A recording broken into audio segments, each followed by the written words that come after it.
and yeah, kind of hands off, because that's when the rubber hits the road. That's when we don't really know how to do this for applying for jobs. So, doing resume rescue and interview bootcamp, GIS position. Cool. That's way more exciting than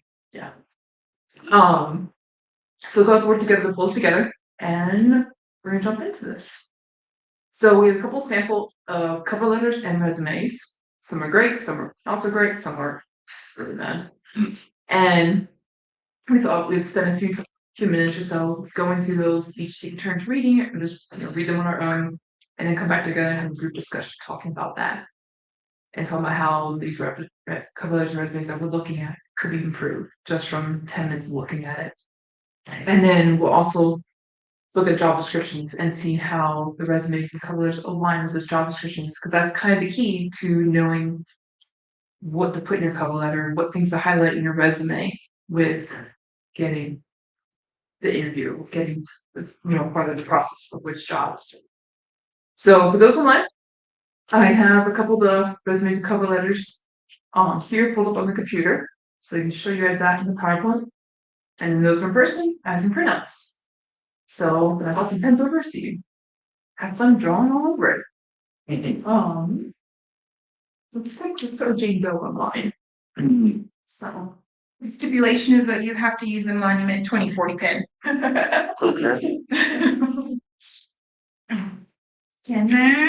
that way you have a little fun something. So just current strategic plans carries out. There's John Smith. Okay. No, this is for our pen that we have GO. Planning on working on, so I don't know. Surprised me. This is a pretty good representation of.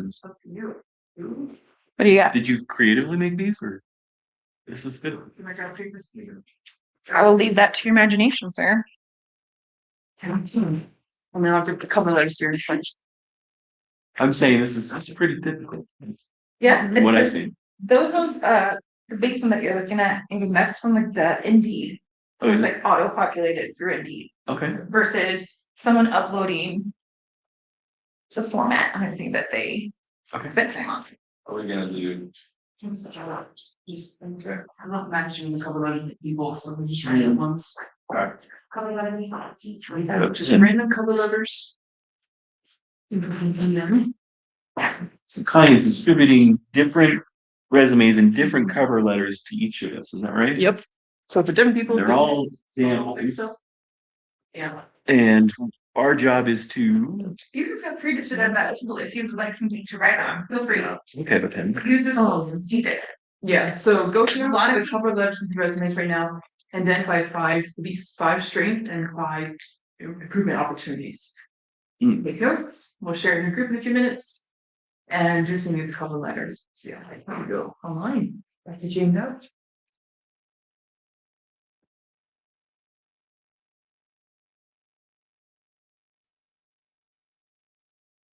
You too. Gratitude every day. Oh.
I would love to be a snow hydrology intern. I missed out.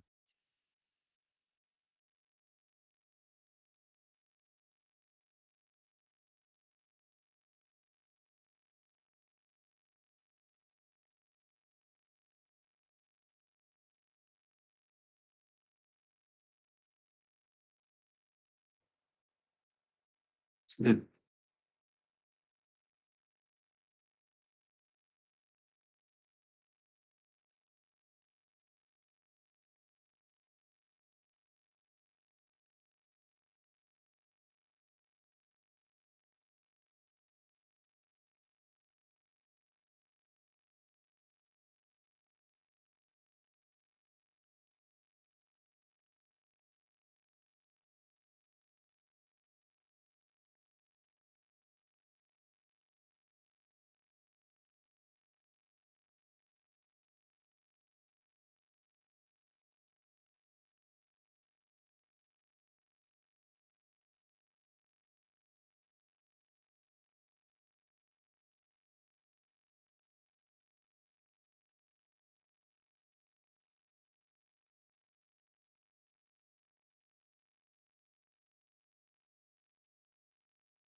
We'd also love to live near Lynn, so.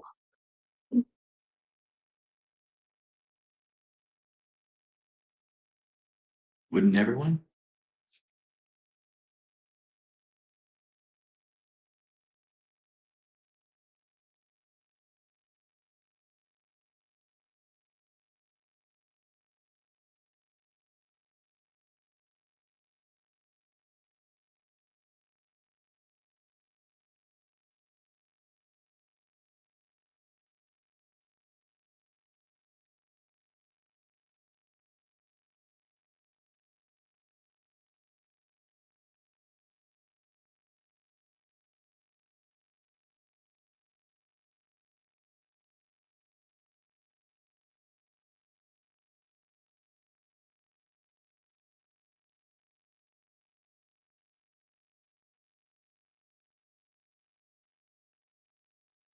See another resume.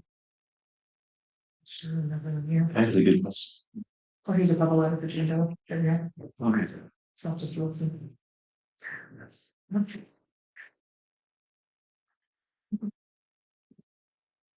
Yeah, I'm glad to. So Jordan and Lisa and Vanessa is online. We had people come in and drop out. I've kind of automated list that should come in today too. But yeah, just chat up some more time.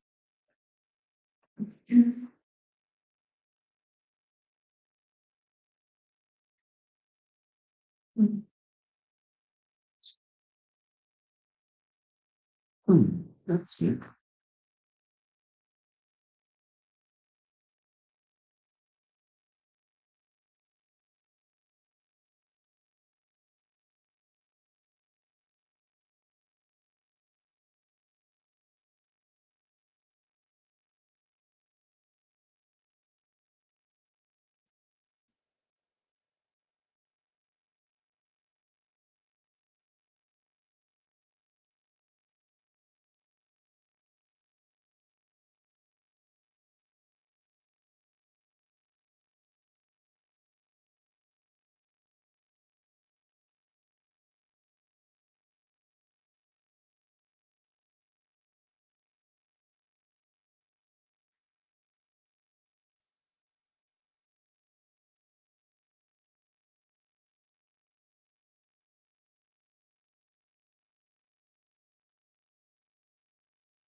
Resumes or Some some Adapted. Yeah, They some made a are, model. some are, yeah, I think one or two were pulled from like an AI system. And most of them are from ones that someone's using some point. Yeah. So if they're the one you know. Alright. Let's go ahead and talk about the cover letters and resumes now. So I know we all looked at different ones, people online looked at some of the same ones. What are some things you guys thought right away? What are some good things, some not so great things that could be improved on the resumes that we're looking at?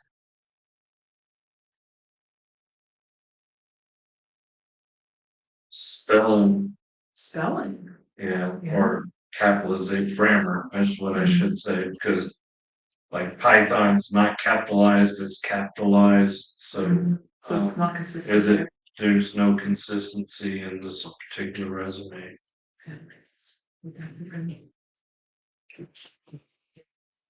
First one I reviewed was not very quick glance friendly. Because I'm looking at it, I'm like, this is like a novel. And looks something that, I want to go take a quick look and see bullet points and see why I should see this person or not.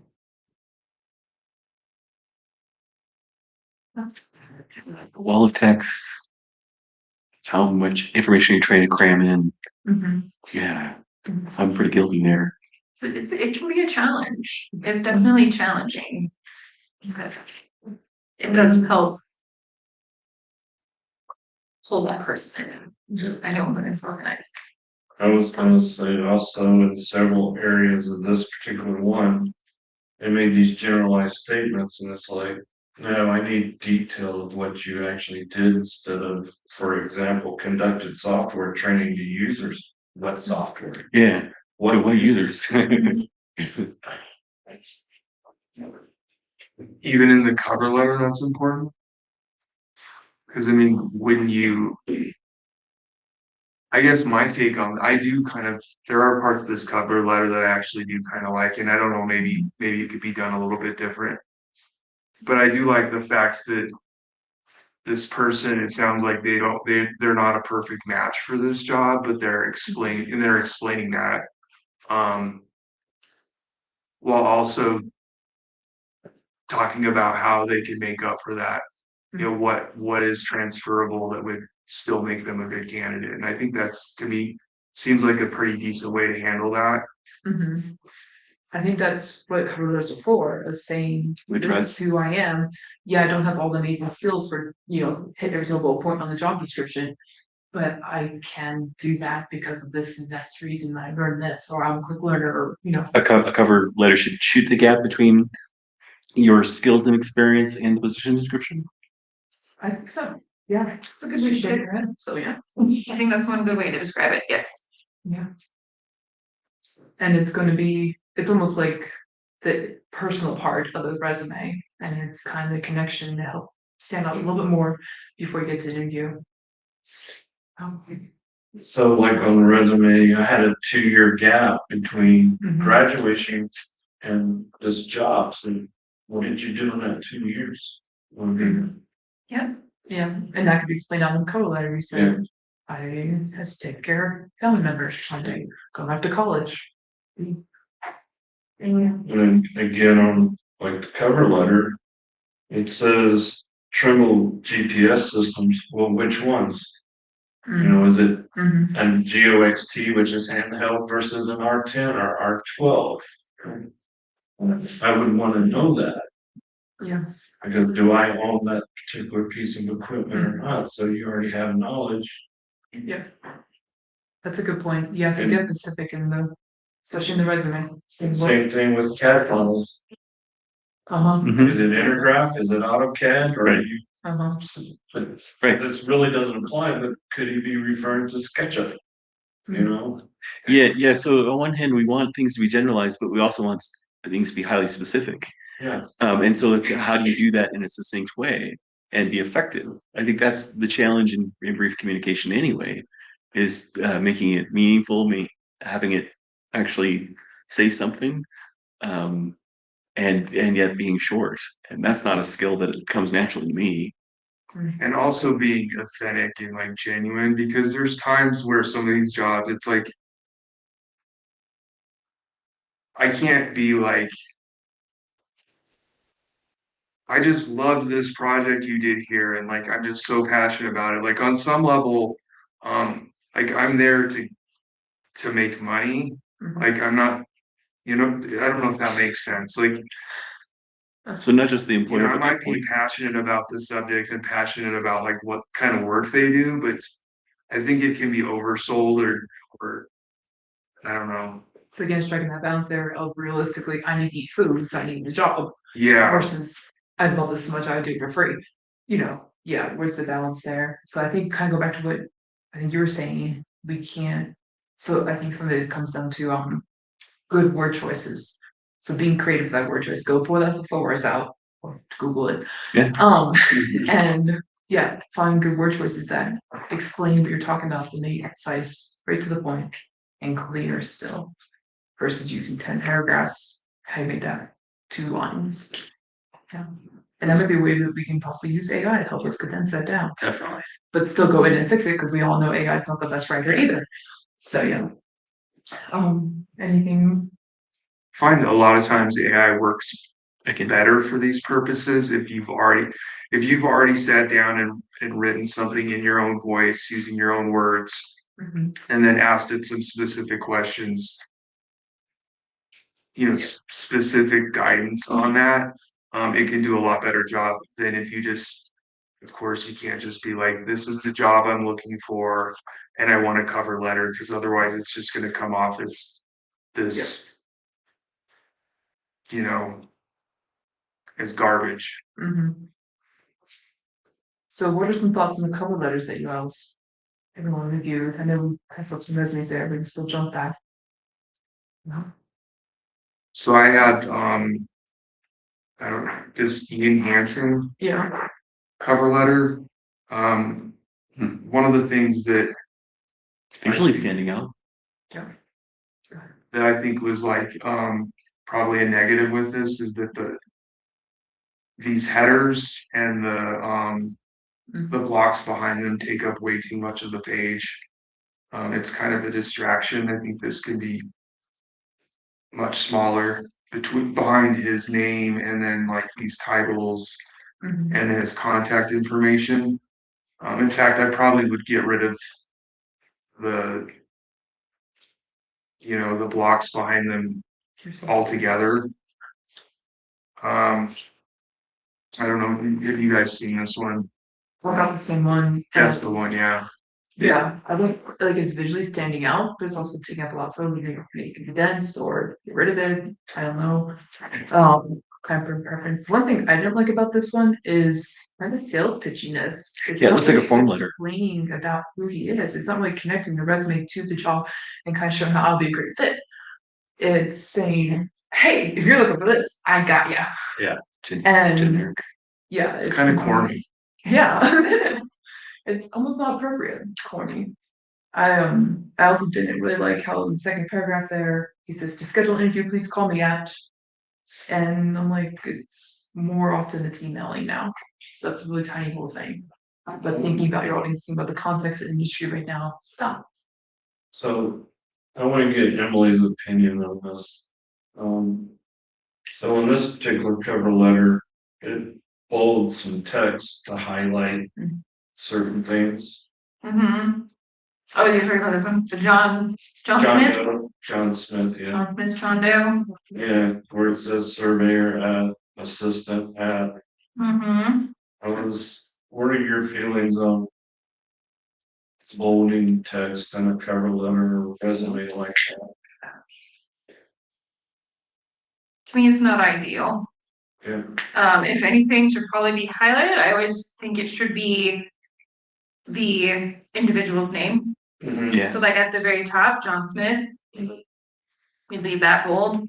If you at max, maybe even the information for the company that is to be receiving it. Yeah. Other than that, that's something that I had on mine that I would update because that's the one that I received.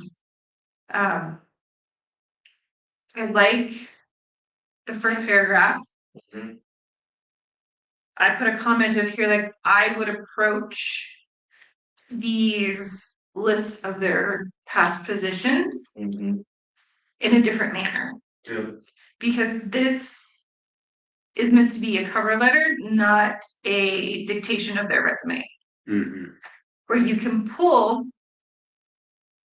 information from your resume to put in your cover letter. Mhm. But to me, that part was a little redundant. But there are extremely important items within those 3 paragraphs. And also, the last sentence of the very last sentence, I hold a bachelor's degree in physical geography from CU Boulder. Or you can just say with the education that I have received. Because they already know. Yep, it has allowed me to develop and go on with it. So you don't have to reiterate what's in your resume in the cover letter. You just need to explain how that's useful. Correct, Yeah. how that applies to the position that you are looking for. And a lot of the questions that I do get too is like, do you have to change your cover letter for each location that you send it to? If you have the portion here where it says hiring manager in the company, things like that, yes, that's the portion you want to change. Yeah. Also in here, how it has the position title. If it's a little bit different, say one position is a GIS tech, one position is a specialist.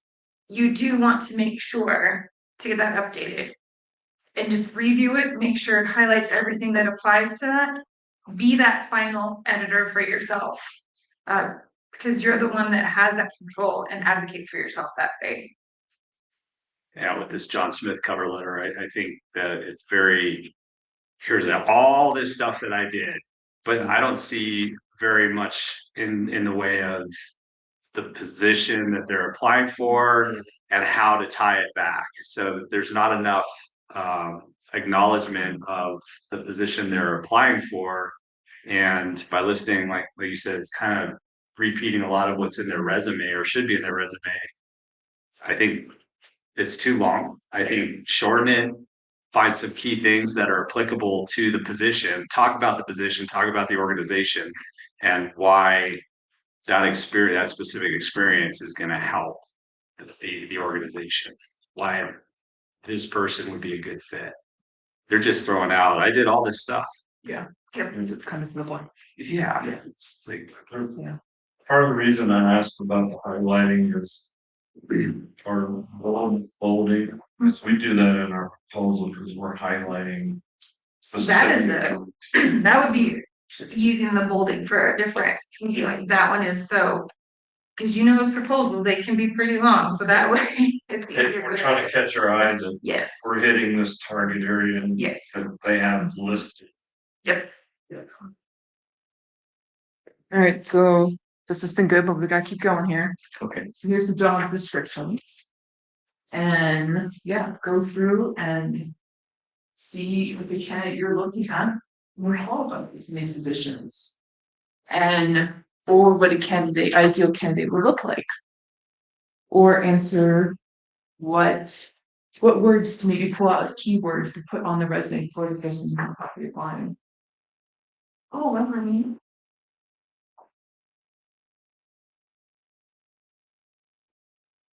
So gosh.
Great, well. So I'll go and start. The job description I got, GIS technician for T&M Associates. So it's that. So the T&M Associates, they work a lot with FEMA data. So if I had that experience, or just helping someone write a resume for this, or a cover letter for this, make sure I include that. They also mentions them, he's only a self-starter. So that's something that if I was, I want to make sure that's included on there. Another thing I'm finding is that they talk about focus on clients and act with integrity and be accountable for the work they do. That's what they're saying is part of their core of the company. So if I am those ways, be honest again, try to include that in the resume, in the cover letter, so that pops up in the word searches. It jumps out to the person who's reading it. So those are the things I'm spotting right away. Anyone else? What are you seeing? The position for GIS coordinator with Clark County, Washington is excellent. I think it's a really Good description. yeah, well written position description, and comparing it to the two, the resume I have and the cover letter, I could see some ability to crosswalk here. Again, the cover letter, John Smith's cover letter, there's no tie back to the position, so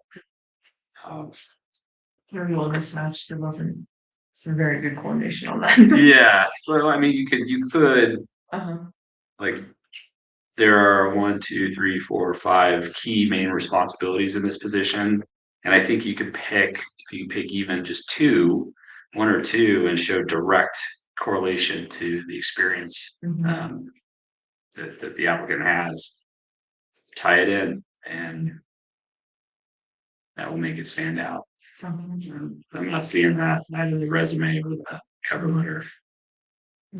The cover letter is that glue between the position description and the person's experience expressed in the resume. Yeah.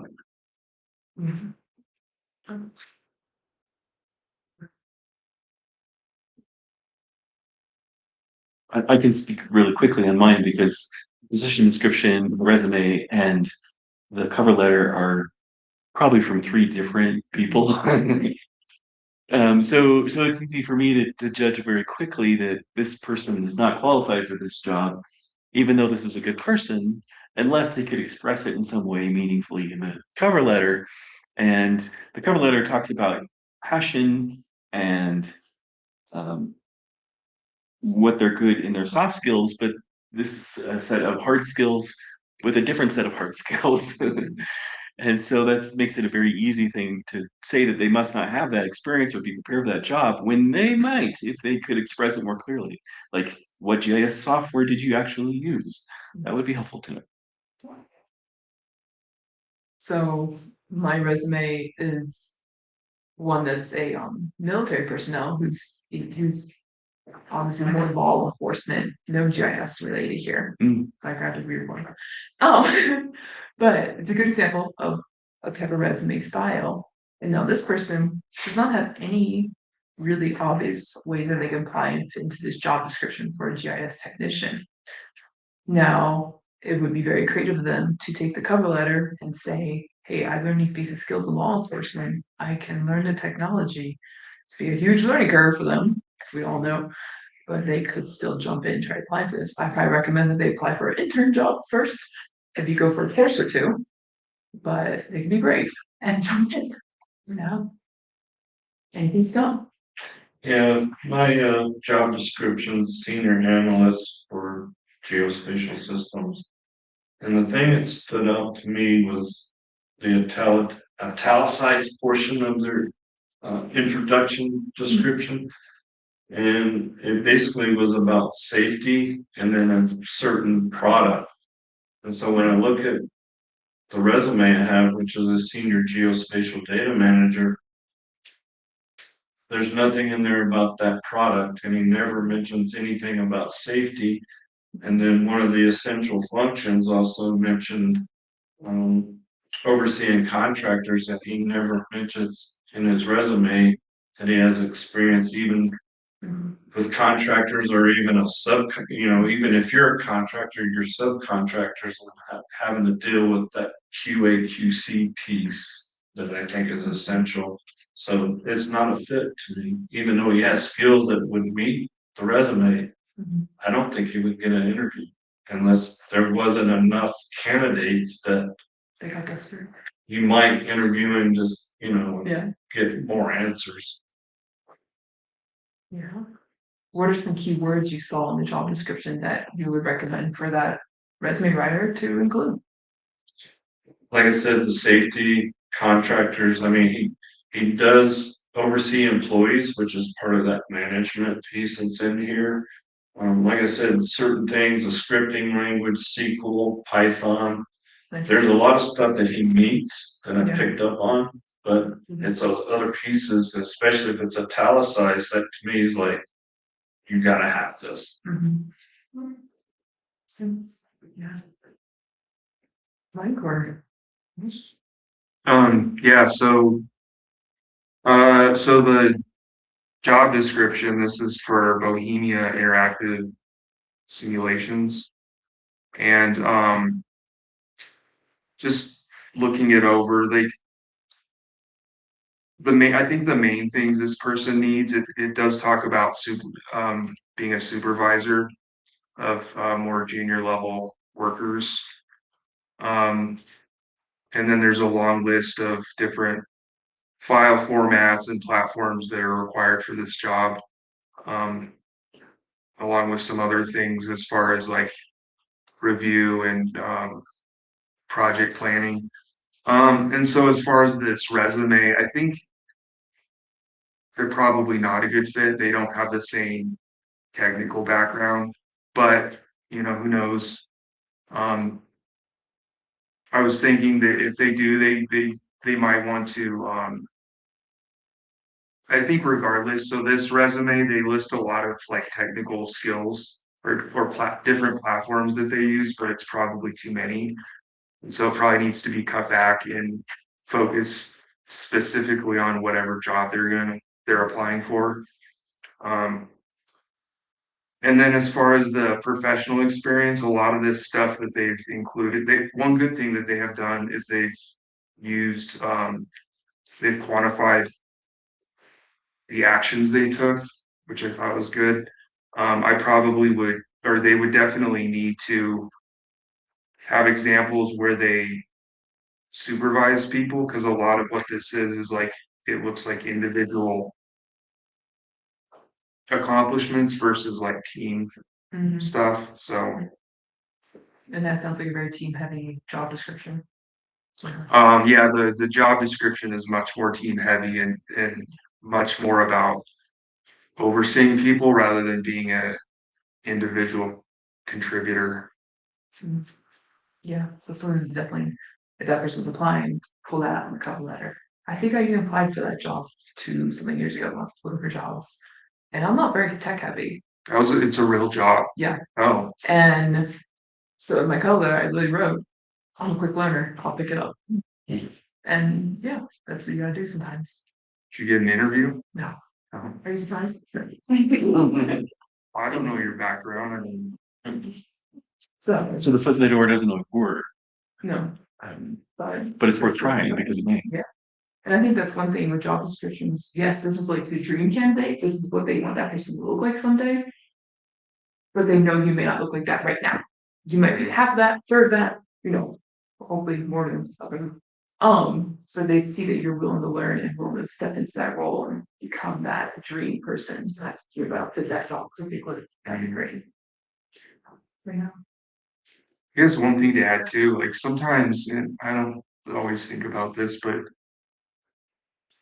I don't know you very well at all, but it seems like you really like this job. And so sometimes not getting a job Mhm. is the best thing in the long run. Big picture, you don't see that until you look back. Yep. Yeah. Yeah, this job has served me very well so far. So far, you never know what the future's like. So, but yeah. Alrighty, well, any other thoughts on the job description, resume, cover letters? I don't think we'll have time. I have a question. Okay. Well, I always like thinking about substance because that's what matters to me most, and hopefully it matters to others. But style is also important. Pictures is a question. I sometimes put pictures on my resume, sometimes do not. I felt like pictures of myself so people could recognize me.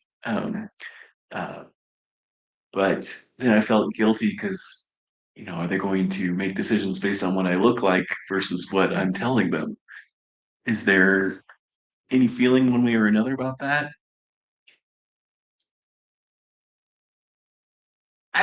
Yes. So you mentioned it, that if you put your picture on there, there is a chance for unconscious bias. Mhm. So, and what you're trying to have them focus on is your Objective. skill set, your experiences, your education, your passion. There might be a company that is more like social media, social, like outward focused, Mhm. that it might be appropriate for. Say you're going for some type of Communications. PR or marketing job. That could work. But I straight on the side of not necessarily. I wouldn't, Rule it out. I see them. I myself looking at numerous of them. It doesn't matter your name, it doesn't matter what you look like. I'm looking at your qualifications. But not everybody has that mindset. You would prefer not to see them, or you don't care. But yeah. I would err on the side of caution. Okay. That is my advice. Because I know when you're applying for federal jobs, and correct me if I'm I don't wrong, think you can. they tell you straightforward, do not put any pictures on your resume. Do not submit any pictures, none whatsoever. They're just taking that variable away. They don't want to even have that as a thought. Also, I think that someone needs to judge you, like I said, experience, skills, what you can bring, reading between lines and seeing where you are. I thought they like to be surprised when I meet people. Well, so how is it different than with with a LinkedIn profile, Mhm. and they're probably gonna look at your LinkedIn profile, like then there is a picture, usually. And then to me, it seems weird if you don't have a picture, I mean, on that. So not all of the recruiters and all of the hiring managers are going to be checking your LinkedIn. I'll tell you that if I'm looking at, we'll use this for example, that we have that really high level position and part of it is creating a network and things like that. I might click on your LinkedIn to see if you're active, if you have the connections, if you're out in that space. But if it's the beginnings, you can put your LinkedIn on there with your picture so that if they choose to see, they can. But my preference and recommendation is to not have it straight in their face from the get-go. Because that LinkedIn is what's going to provide them if they need that more information. I would say no, and if I've looked at your resume and I'm that interested in you and I'm gonna go out to LinkedIn, I'm pretty sure I've eliminated those biases because now I'm really interested in whether I want to interview you. Yeah. Yeah, Thank you. for sure. Well, we ran out of time for the interview section. But I think we've all had a lot more practice in interviewing than maybe this basic part. So hopefully you all can figure that part out. Good luck for it. If you guys have any questions hearing that or anything you want to have help support on, Emily is available. We did a contact information for her. Yeah, she's question. Well, more of a comment. Okay. So just a couple of recommendations, like we said with the interviewing thing earlier. Really know what you're doing, research it. I'm not too sure how many folks have experience with it, but if you are, say, an internal candidate where you're at a current location and you want to get that promotion and your supervisor said, hey, we're going to have you go through the interview process to, for practice, to confidence, things like that. My word of advice is if you're an internal candidate looking for that promotion where you have to do that, almost pretend like they don't know you. So you can be comparable? Yep, so do not make assumptions where if they know what you can do, that's great, but highlight those. So if there are certain projects that apply to having that higher level of leadership, that higher level of responsibility, don't just assume that they're going to use that. Educate me like I don't know you. And that's also really good practice as well, to talk highly of yourself without being, arrogant or pushing too much. Is like be confident in your accomplishments. There is that, as well as your practice. I know it sounds weird, but practice with those fun questions that are going to come up. Well, thank you.